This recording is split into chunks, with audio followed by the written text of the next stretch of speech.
Hello everyone, it's Seth, probably better known as Saffron Olive, and it's time for another daily dose of Alchemy spoilers, and we've reached the end of our first Alchemy spoiler season, but we still got a bunch of cards to talk about today. One of the best werewolves ever printed, a new green staple, tons of spicy stuff, which means we should probably jump right into it, start talking sweet new alchemy cards. Before we do, two quick reminders. Number one, if you want to keep up on all the latest spoilers for alchemy and for other sets, you can find them all over at MTGPreviews.com. And number two, if you need some magic cards, some physical magic cards, you can get them from our amazing sponsor Card Kingdom by heading over to cardkingdom.com/MTGGoldfish. You even get a free MTG Goldfish sticker. Just let them know you want one in your order notes and they'll hook you up. So thank you to Card Kingdom for supporting the show. And let's talk a little bit more alchemy. All right, so first up today, we have one of the best werewolves ever printed. Well, digitally printed. Rahilda Wanted Cutthroat / Rahilda Feral Outlaw. So it is a legendary human werewolf. 2 mana, 2/2 with first strike. When it deals combat damage to a player, exile a non-land card from their library at random. During any turn where you attacked with a wolf or werewolf, you can cast that spell, and you can spend mana as though it was mana of any color to cast that spell. The Nightbound side, the backside, is a 2/2 double strike with the same ability. So if you hit with Rahilda with the backside, you're essentially stealing 2 random non-land cards from your opponent's library. I think this card is kind of absurd. Like, it compares to, I've heard people say Ragavan. It's not Ragavan powerful, but maybe even a better comparison is like Robber of the Rich. Robber of the Rich was a huge staple in Standard. When it attacks, it steals the top card of depending player's library, and you can cast that card as long as you attacked with a rogue this turn with the same ability. Rahilda is essentially that, with first strike rather than the haste, and it does have to actually hit the opponent. You can't just chump attack and steal a card, but still, it is very similar to Robber of the Rich, and Robber of the Rich was really good in Standard. Rahilda even has this backside, which is really insane. A 2/2 double strike for 2 is pretty powerful on its own, and doubly so when it's stealing your opponent's cards. This is a ridiculous amount of card advantage for some sort of werewolf deck. Once you flip it around, another comparison would kind of be Prophetic Flamespeaker, which exiles cards from your library and you can cast them this turn. Never really caught on, but it was 3 mana. It's only a 1/3. I think Rahilda is going to be huge in werewolves. I think this joins Werewolf Pack Leader Kessig Naturalist as just a staple true drop for like alchemy werewolves. It just seems so powerful in the deck. Doubly so when you consider you got like Tovolar. Tovolar with this is really great, especially the backside. The backside being able to give your first striking or double striking Rahilda trample and pump it is going to be really powerful.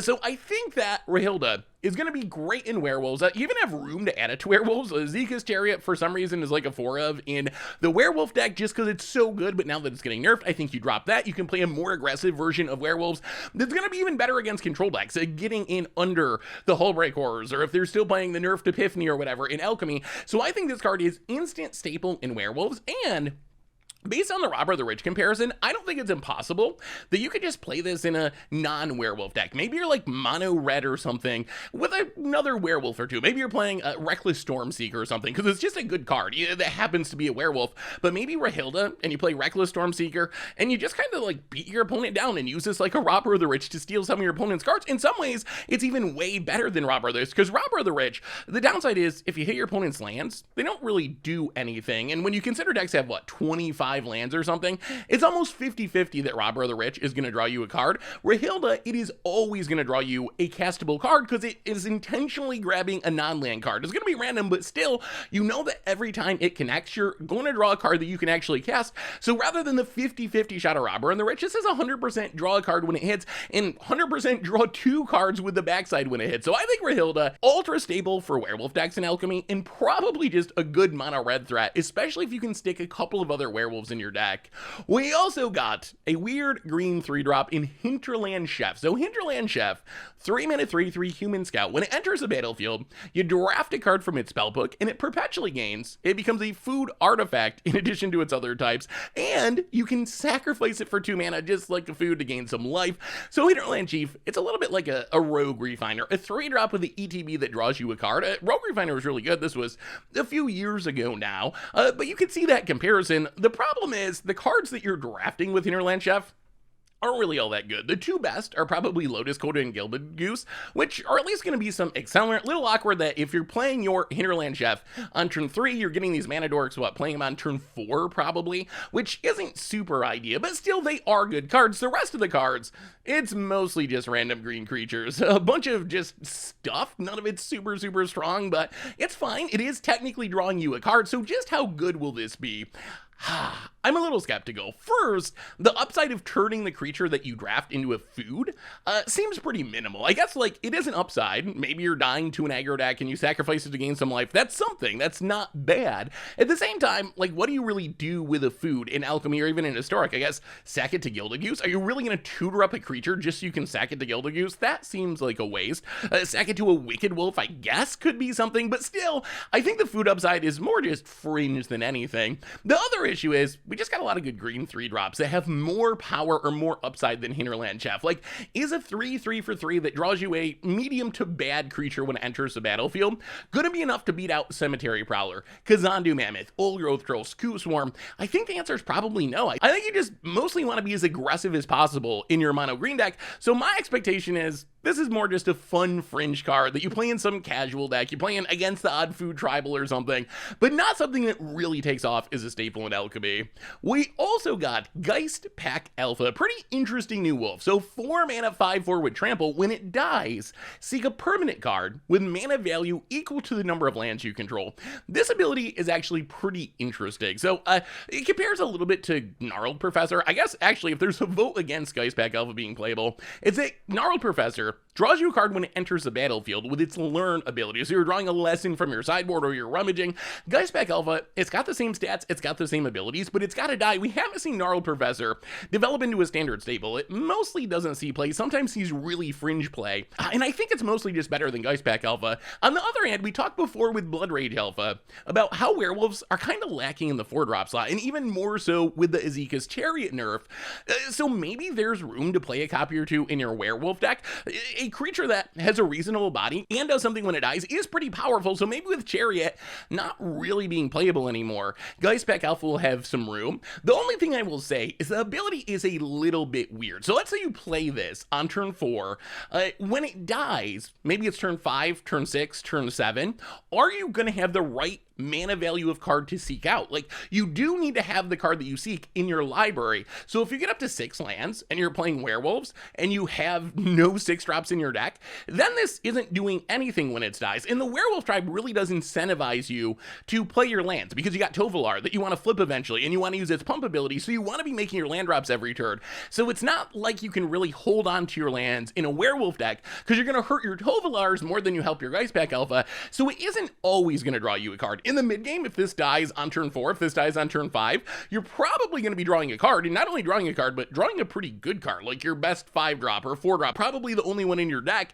On the other hand, once you get up to 7, 8, 9, 10 lands, is Geist Pack Alpha going to do anything? Not really, unless you kind of warp your deck and play these really expensive uncastable cards to make it work. So we'll have to wait and see. I think Geist Pack Alpha could have a slight shot in werewolves, although I think its seek out a card ability is actually a little bit worse than you think, just because of that land restriction and the chances of whiffing once you get a decent amount of lands on the battlefield. We also got one more Alchemy Planeswalker in Garrick, Wrath of the Wild. So our new Garrick, 4 mana 3 loyalty, +1, choose a creature card in your hand, it perpetually gets +1/+1 and perpetually costs 1 less to cast. -1, draft a card from Garrick's spellbook, put it on the battlefield. -5, until end of turn, creatures you control get +3/+3 in game trample. If this card seems eerily familiar to you, there's a reason why. Garrick Wrath of the Wilds, it calls back really heavily to the first Garrick that was ever printed. This is like OG Garrick Wildspeaker. I would even argue that Garrick Wrath of the Wilds is like 2021 digital only Garrick Wildspeaker, if you really think about it. Like, it starts off with mana cost and loyalty, 4 mana 3 loyalty, exactly the same. They each have a +1 that ramps you. Garrick Wrath of the Wilds gives you some pumping, Garrick Wildspeaker gives you better ramping, but still they both ramp. The -1, kind of similar. Wrangler. Garrick Wildspeaker puts a 3/3 beast on the battlefield. Garrick Wrath of the Wilds gonna put something from its spellbook on the battlefield, and then the ultimate, exactly the same. You overrun it. The downside of our new Garrick is it does cost one more loyalty to get to the overrun. Part of the power of Garrick Wildspeaker is you play it, you plus it one time and can immediately overrun. It's like overrun with suspend 1. Garrick Wrath of the Wilds, it's overrun but with suspend 2. So you do gotta wait one more turn to get that going. So I think Garrick Wrath of the Wilds actually could be pretty good. If you look at its spellbook, there is one random enchantment, Garrick's Uprising, which I assume is there for flavor purposes, although it is fine, like if you happen to hit this, but really it's a bunch of random okay creatures. And if you go back to the Garrick Wildspeaker comparison, it's -1, put a 3/3 beast on the battlefield. I think that Garrick Wrath of the Wilds is actually like arguably a little bit worse overall. Like the creatures you're putting on the battlefield are all worse than 3/3s just as far as their stats, although the twist is they do have other abilities, Death Touch, Vigilance, +1/+1 counters, pumping, all this random stuff. So I think that Garrick Wrath of the Wilds is actually roughly similar to Garrick Wildspeaker in power level, maybe slightly worse, but Garrick Wildspeaker isn't in standard, it's not even in historic, so the big payoff here is the overrun. I think that is the big deal. That's a big payoff with Garrick Wildspeaker as well. If you can play this new Garrick in a creature heavy deck, maybe something like a mono green, I feel like this is going to be pretty good. You play it on 4, you plus it, you overrun it, you win the game on the spot. We see green decks in standard playing stuff like Unnatural Growth, Ezekiel's Chariot normally clogging up the 4-drop slot, but in Alchemy, that's going to be probably not there anymore thanks to the nerf. So I think maybe this is the role Garrick fills. You can not play Unnatural Growth and you play Garrick instead. You can not worry about playing a watered down Ezekiel's Chariot, you play Garrick instead. You curve out with your green stuff, you plus Garrick a couple times, you overrun, you win the game on the spot with the overrun ability that is really, really powerful. It might even be able to replace like Arlen in some of the Werewolf decks or Ezekiel's Chariot in the Werewolf decks. Basically, if you're a green deck and you got a lot of creatures and you're going to be able to win the game with that overrun ability, I think Garrick is at least in the conversation to show up in your deck in Alchemy. Probably not good enough for historic, maybe a little bit too slow there, but for Alchemy in specific, it's basically Garrick Wildspeaker, the 2021 Digital Only Edition. Next up, we got, I think, the best green card from Alchemy, Grizzled Huntmaster. This card is kind of absurd. I expect this to be a new stable in Alchemy and in Historic, a 3-mana 4/3 human warrior. When it enters a battlefield, you may exile a creature card from your hand. If you do, search your library and hand for any number of cards with the same name and exile them in shuffle. So this is a may ability. You don't have to exile additional copies, but you can if you want to.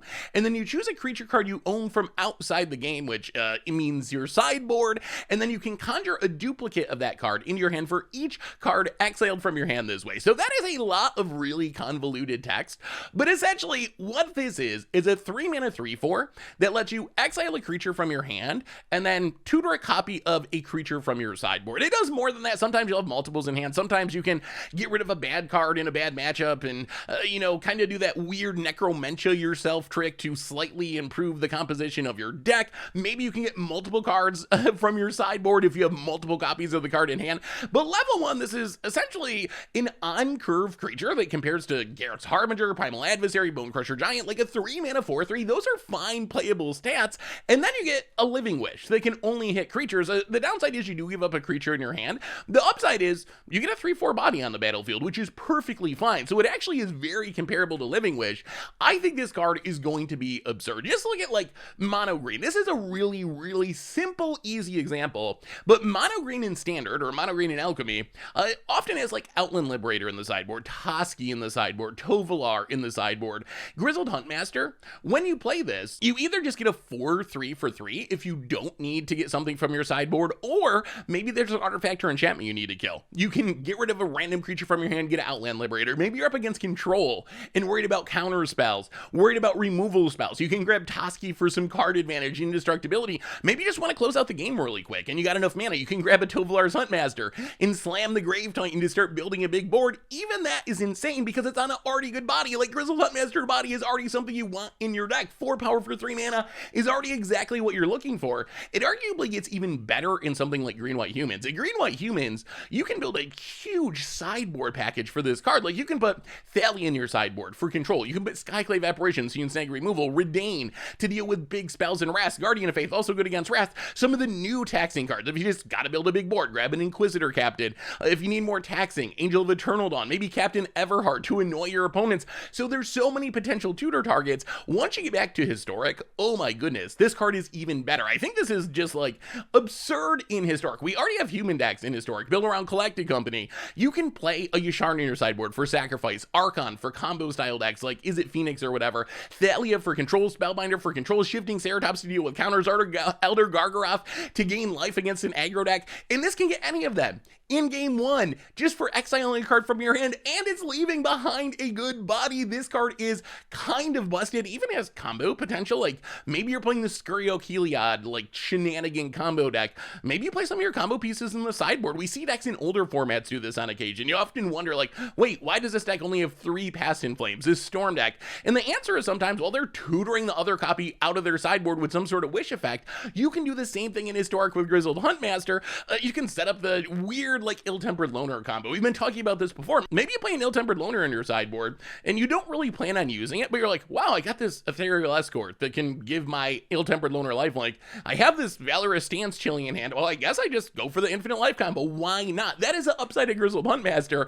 If you want to go really deep and really janky, it can even be a combo piece. Like, maybe you fill your deck with Persistent Petitioners or Rat Colonies, and then when you Grizzled Huntmaster, you're able to exile essentially all the creatures from your deck, outside of maybe Grizzled Huntmaster herself, and then try to win with Jace Wielder of Mysteries. Maybe you tutor Cultivator Colossuses, several of them, because you're probably exiling 2 or 3 or 4 Persistent Petitioners or Rat Colonies from hand, and then you just cast those and put your entire deck into play and win the game with a huge Colossus. So Grizzled Huntmaster, the card is bonkers. It is good in essentially every arena format. I think it's going to be an all-star, well, outside of Brawl. Brawl, you don't get a sideboard, so it doesn't work there, but every competitive format on Arena, Alchemy, and in Historic, and it goes up even further in value in Best of 1. I mean, this is a great Best of 3 card. It'll see tons of play in Best of 3. It's just really, really good. But in Best of 1, this is another card that gives you access to a sideboard, and when you don't have access to a sideboard, and one of the gimmicks of Best of 1 is you don't really have a sideboard because you're only playing one game, so this allows you to just fill your sideboard with Silver Bullet creatures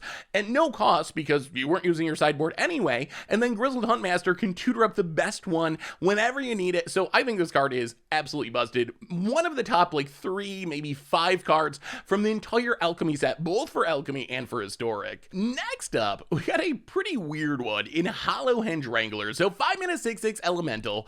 When it enters the battlefield, you seek a land. So random land from your deck into your hand, and then you can discard a land to conjure a card named Hollow Hinge Beast into your hand. You may also activate this while Hollow Hinge Wrangler is in your graveyard. So essentially, this is kind of a expensive Civic Wayfinder where you're getting a land in your hand when you resolve this. That allows you to discard that land when it's on the battlefield or in the graveyard to get a vanilla 5/5 for 5. Hollow Hinge Beast, not a super good card, but it is a super repeatable card. Like, Hollow Hinge Wrangler is the gift that just keeps giving. So on level 1, this card isn't that great. It's what you would call a French vanilla 5-mana 6/6, and those cards just really aren't good enough. It's not like Outland Colossus or Hardcast Auspicious Derricks without its mutate shenanigans, where something you were really doing in Standard. Like, just having those stats isn't enough. So if Hollow Hinge Wrangler is going to be good, it's going to be based on its ability being good, and I think its ability is mostly going to be good in decks that can get it in the graveyard. I don't really think this is a card you want to be casting. Like, sometimes you will, and I mean, I guess a 5-mana 6/6 isn't completely embarrassing, especially with its ETB of getting you a land, but really, I think what you want to do is get this in your graveyard with your old Sticky Fingers or your Undead Butler or your Eccentric Farmer, and then in the late game, you're essentially never going to flood out. Whenever you draw an extra land that you don't need, you can just discard it and get a random 5/5 for 5. Is that exciting? No, not super exciting, but turning any land into anything that's not a land does offer a lot of value. You could do this maybe in Historic with Grizzly Salvages and Seasoned Pyromancers and Faithless Lootings, so it is a neat ability. Like, as long as this is chilling in your graveyard, every land you draw has potential to be a Hollow Hinge Beast, which, I don't know, maybe that does something. The question is, like, do you really want to be casting vanilla 5/5s for 5? Is that really something you can do in Alchemy? In Historic, I think it's probably a little bit too low. In Historic, I think it's probably a little bit too slow, but in Alchemy, that could actually be a legitimate plan. Like, in the late game, every land turning into a 5/5, even if you gotta spend 5 mana to cast it, is gonna make it really hard for you to ever run out of action. If you draw a non-land, great, you do something good from your deck. If you draw a land, well, I guess I turn it into a Hollow Hinge Beast and cast this random 5/5 and hope that that's enough. So, definitely an interesting design for Alchemy. How good it is, I guess we'll have to find out. Next up, we got a pretty interesting wolf in Lupine Harbingers. So, Lupine Harbingers, 4 mana, 4/4 with trample and haste, and it enters the battlefield with X +1/+1 counters on it, where X is the number of turns you've begun since it was foretold, and you can foretell it for 6 mana. So essentially, this is very, very, very similar to Untitled Chapter. I think that's the best comparison. You get the upside of it being a wolf. We've been talking about the wolf 4-drop slot in Alchemy throughout spoiler season. This is probably the best one. Like a 4/4 trample haste for 4, kind of a mini questing beast, is a perfectly fine card, especially if you care about its creature type. And then you get this weird upside. Similar to Untitled Chapter, you can flip it around into an 8/8 for 7 mana. Lupine Harbingers kind of is similar. If you foretell this on turn 2, and then let's see, you untap turn 3, you untap turn 4, you untap turn 5, you untap turn 6, and you get up to 6 lands, and you cast this, you're going to be getting a 8/8 trample haste for 6 mana, which is a pretty aggressive card. And then you can always leave it chilling in foretell or in exile for even longer, and this can be coming down as a 10/10 with trample or haste or whatever for 6 mana. So I think this card actually super powerful. It's got good base stats, it's relevant in the wolf deck, and if you foretell it, this thing is a legitimately scary clock. We also got, speaking of wolves, another important wolf card in Tenacious Pup. So a 1 mana 1/2 wolf. When it enters a battlefield, you gain a life. Okay, whatever. When you cast your next creature spell, that creature enters a battlefield with an additional +1/+1 counter, a trample counter, and a vigilance counter on it. So Tenacious Pup, this is another good wolf 1-drop. We've been talking about this for months now. We got Innistrad Midnight Hunt. Wolves had no good 1-drops. That was a big problem for the deck. Then we got Ascendant Pack Leader in Innistrad Crimson Vow, a good 1-drop, which has definitely improved the tribe. Well, now we got another one in Tenacious Pup. Tenacious Pup on its own, a 1/2, not super exciting. If it's a 2/1, it would be really good. But even as a 1/2, it's okay. It is a body. It's giving you something to do on turn 1. It's supporting your curve. It's working with all of your whatever lords and stuff that you'll have in your werewolf deck. And then it has this pretty sweet ability where you cast this on turn 1, and then turn 2, your Rahilda is going to come down as a 3/3 with trample and with vigilance. Your werewolf pack leader is going to be a 4/4 with trample and with vigilance. So even though it doesn't have much power on its own, if you can follow this up with a good 2-drop, it is adding a lot of power to the battlefield and helping support your deck. So I think that Tenacious Pup probably shows up alongside Ascendant Pack Leader in the 1-drop slot of the werewolf deck in Alchemy, and is probably pretty good in that deck. We also got a new removal spell for greed, Ravenous Pursuit. So 2 mana, target creature you control deals damage equal to its power to target creature you don't control. Choose a creature in your hand, it perpetually gets +X/+X, where X is the amount of excess damage out that way. So if you have a 4/4 and it deals its damage to a 2/2, you're going to kill that, and then you can give something in your hand +2/+2 perpetually for the rest of the game, essentially. So this card, it reminds me the most of Ram Through. It has the downside of being a sorcery, which is kind of a bummer, and it does limit its power, but we saw Ram Through actually be pretty good as this weird removal spell that also can throw a lot of damage at your opponent's face. Ravenous Pursuit does something very similar. If you're playing a deck like mono green with a bunch of big green creatures, I think this could be pretty legitimate. Like, you fight something or pseudo fight something, you don't actually take any damage on your creatures, kill your opponent's thing, and pump something in your hand. Right now we got Blizzard Brawl, which is just absurd. Like, that card it's a green Fatal Push. The card is busted. It's the best fight spell we've probably ever gotten. I don't think Ravenous Pursuit is going to beat that out, but a lot of the green decks also play like Inscription of Abundance is a backup fight spell. I think it's possible that Ravenous Pursuit, even with the downside of being sorcery, which is again a big drawback, but even with that downside, it could beat out something like Inscription of Abundance in the second fight spell slot, because remember, it doesn't fight, which is an upside. So your 4/4 can kill your opponent's 4/4 without it dying. Plus, if you use this on a big creature, you could be really pumping a card that's left in your hand and adding a huge threat to the battlefield the next turn. So Ravenous Pursuit, I mean, stick it in a deck with big creatures, a lot of creatures, and it's probably going to be okay, even though being a sorcery does make me a little bit concerned about its future. Next up, we got a new human rogue, an Antique Collector, a Grizzly Bear, 2-mana 2/2, that can't be blocked by creatures with power 2 or less, and when it enters the battlefield, creatures you control perpetually gain. When this creature dies, you may shuffle it into its owner's library if it's in your graveyard. If you do, investigate. So essentially, your creature dies, rather than going to the graveyard, it's going to get shuffled back into your library, and you get a clue token. So Antique Collector, I mean, we do have the nerf of Luminarch Aspirant, which has gotten much, much worse. It still might be sort of okay-ish in Alchemy, but adding the counter end of turn does really power it down. So maybe there's a hole in the human 2-drop slot. Maybe we see some sort of Catilda, Thalia, Sungold Sentinel style deck develop in Alchemy with Antique Collector in the 2-drop slot. It is good protection against removal, against Wrath. You could play it in Historic as well in the Thalia's Lieutenant deck, but really, is it enough upside to beat out these other cards? Like, we're looking at a lot of good 2-drops for a human deck. Is Antique Collector's ability to give you some clue tokens if the game goes long as your stuff dies, is that enough to beat out Thalia's and Catilda's and Thalia's Lieutenants? I don't know. So maybe it's something you play 1 or 2 copies of. Maybe it's a sideboard card. The other place that this is interesting is in some sort of clue deck. I still think Slayer's Bounty is one of the more powerful cards that we've gotten in Alchemy, just essentially drawing you 2 cards whenever you sacrifice a clue. We don't have that many ways to make clues, though. That's the biggest issue with Slayer's Bounty. There's just not a lot of clue production in Historic or in Alchemy. Antique Collector is a way you can make a lot of clues. If you play this on a full board and your stuff dies, you're going to end up with 3, 4, or 5 clues on the battlefield. And if you have Slayer's Bounty, each of those clues are drawing you a card and tutoring from its spellbook. That's a huge way to refill after some sort of rest. So maybe we see some sort of human clue hybrid develop somewhere. Would it be better than just beating down with the most efficient humans? Maybe not, but it does seem possible. So we'll have to wait and see. Its body is small. Its ability, while powerful, is slow. I think this could be something that you play in your sideboard of your human deck and you bring it in against control, essentially. I think that's its main power. If your opponent's playing a ton of removal, if your opponent's playing a ton of sweepers or whatever, then Antique Collector goes way up in value because this is a great way to get some value out of your creatures dying.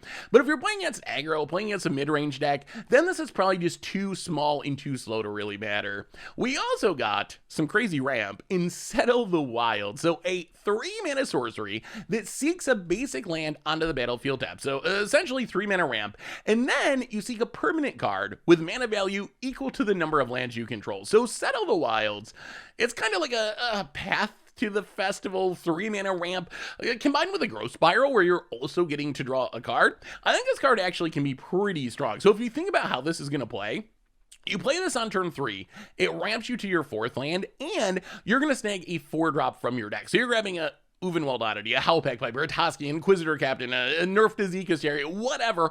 That's pretty sweet because that's going to guarantee that you have something reasonable to play next turn. Of course, if you make your land drop the next turn, you would have 5 mana, so one of it's kind of going to waste. But still, I mean, you're seeking out a good card. The challenge is something we've talked about with these other cards that seek based on the number of lands you control.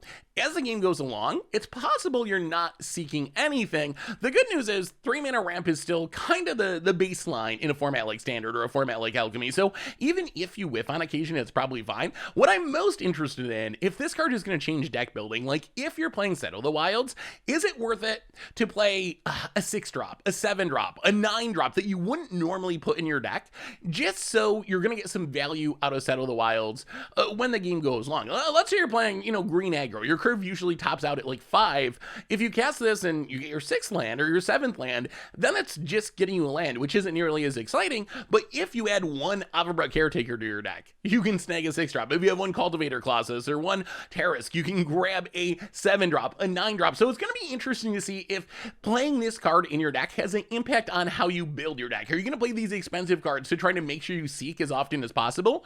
Or do you just consider this 3-mana ramp, which is already the baseline, with a little bit of upside where most of the time you're going to snag a creature. Sometimes it fizzles, but that's fine.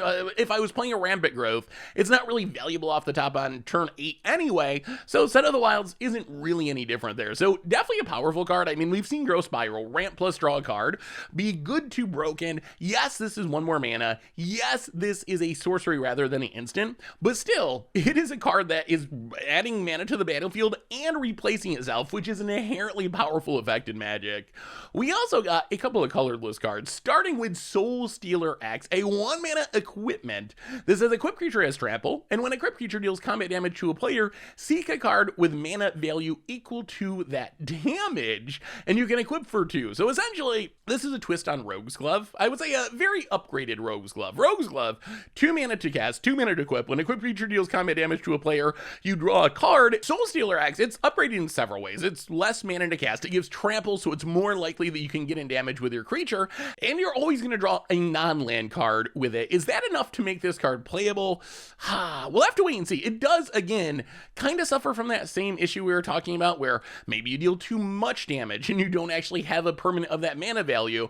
That could be a bit of a problem with this card. So I don't know. It doesn't pump power. It does generate card advantage. Rogue's Glove certainly isn't good enough. It hasn't been anywhere close to constructed playable kind of ever. Is this enough of an upgrade to make it constructed playable? Maybe in a deck that really cares about equipment. If you're playing like Akiri, or if you're playing Sram, whatever equipment matters decks, this is a 1-mana equipment. It's cheap. It supports your synergies. It's only 2 to equip, and generating card advantage, even if it does whiff on occasion, is never a bad thing. So I don't think you would play this in a generic deck, but maybe in an equipment matter deck, this could certainly be part of your equipment package. We also got Wicker Wing Effigy, a pretty spicy scarecrow, 3 mana 1/4 with Defender. You can look at the top card of your library at any time. You can cast creature spells from the top of your library, and whenever you cast a creature spell from your library, it becomes a black bird. In addition to its other colors and types, it has flying and has a base power and toughness of 1/1. So what makes Wicker Wing Effigy so interesting is this is traditionally a green effect. Augur of Autumn, Vizier the Menagerie. We have these effects, these creatures that allow you to cast creatures off the top of your deck. We've had them many times in the past, but they've always been green. Wicker Wing Effigy allows you to have this effect in any deck. It doesn't matter. It's a colorless card, so you can play it in literally any deck. The drawback is, rather than getting your fully powered creature, you're getting a 1/1 flying version of that creature, which is going to be a little bit hit or miss. If you're putting big things into play, that's obviously bad. You don't want to spend 7 mana on a Coma and get a 1/1 version of it. That would be pretty disappointing. But if you're playing cheap creatures, it really doesn't matter. Like playing this in some sort of black aggro deck with Eye Twitch and Shambling Gas, they're 1/1s anyway. In fact, giving them flying and turning them into birds is actually an upgrade. Like your Shambling Gas being able to attack in the air, that makes it better than a normal Shambling Gas or Merfolk Windrobber, maybe Suspicious Stowaway. So I think that's where Wicker Wing Effigy is going to shine, in decks that are full of small creatures that get their value based on their abilities more than their stats. On the other hand, as I mentioned before, like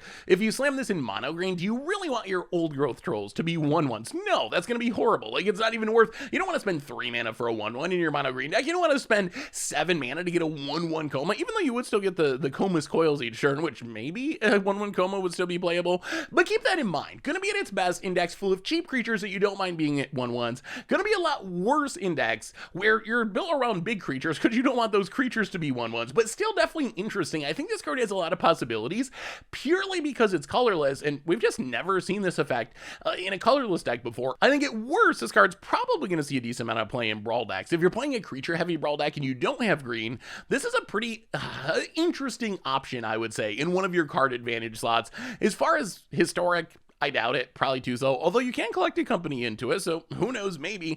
Alchemy, I definitely think it has potential. Just make sure you're playing cheap creatures so you don't mind being 1/1 birds. We also got Key to the Archive. Speaking of cards that are probably going to be absurd in Brawl, 4 mana artifact. It enters the battlefield tapped. When it enters the battlefield, you draft a card from its spellbook, and then you discard a card, and it taps to add 2 mana of any combination of colors. So this is essentially Firemind's Vessel, which is not a constructed staple. It has seen a tiny bit of play at various points in the past in ramp-style decks, but you get this upside. You essentially get to loot a card from its spellbook, and its spellbook is full of mystical archives. It's actually maybe the most powerful spellbook out of any card that we've seen so far. So it has stuff like Time Warp, Demonic Tutor, Regrowth, Approach of the Second Sun, Ghost Spiral, and then some removal spells, interactive spells, Claim the Firstborns, and Lightning Bolts, and counter spells, and Dew Blades.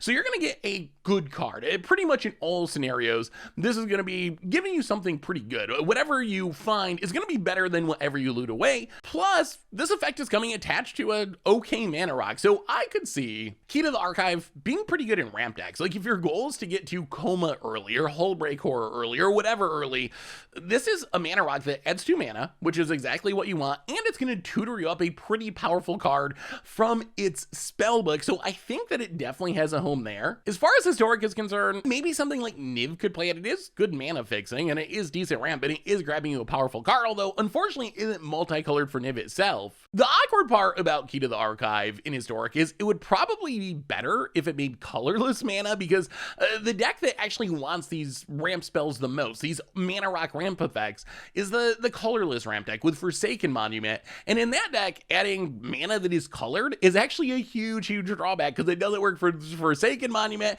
so that might actually keep it from seeing play hilariously, because in like 99% of decks, you would definitely want colored mana over colorless mana, but in the most popular mana rock deck in Historic, making colored mana actually a bit of a drawback rather than an upside. Also worth mentioning, pretty sweet if you can blink this. Maybe Yarion decks, maybe just Yarion value piles, where you play this and then you tutor up something sweet from the spellbook, and then you Yarion it and you tutor up something else sweet from the spellbook, and then you blink it with whatever. You blink your Yarion with your Charming Prince, and you do it again, and you do it again, and you just keep tutoring up all these really powerful and arguably even busted. Some of those cards are banned in Historic cards, so that could be another interesting plan for it. So Keita the Archive, I think this is a new Brawl staple. I don't know why you would not play this in essentially every Brawl deck in one of your ramp slots. I think it's just top tier ramp for the Brawl format. In Alchemy, probably good for ramp decks. And in Historic, we'll have to wait and see. I like the idea of blinking it, although, as I mentioned before, making colored mana might be a bit of a drawback there.